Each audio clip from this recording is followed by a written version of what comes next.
10th class pass అయిన విద్యార్థులకి అనేక ఆప్షన్స్ ఉన్నాయి.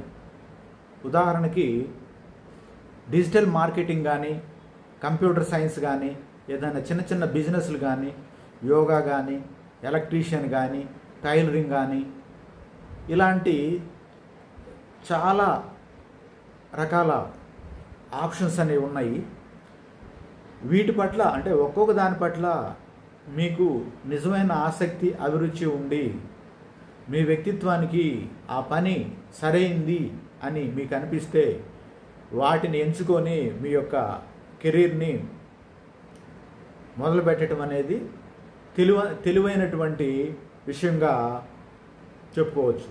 ఎందుకంటే మీకు ఆసక్తి, అభిరుచి లేని వేరే గ్రూప్ కానీ, వేరే సబ్జెక్టు కానీ తీసుకోవటం వల్ల మీరు దాన్ని బాగా అధ్యయనం చేయలేరు. ఆ విధంగా మీ యొక్క సమయం వేస్ట్ అవుతుంది, ధనం వేస్ట్ అవుతుంది, చివరికి ఫెయిల్ అవ్వాల్సిన పరిస్థితి వస్తుంది లైఫ్లో.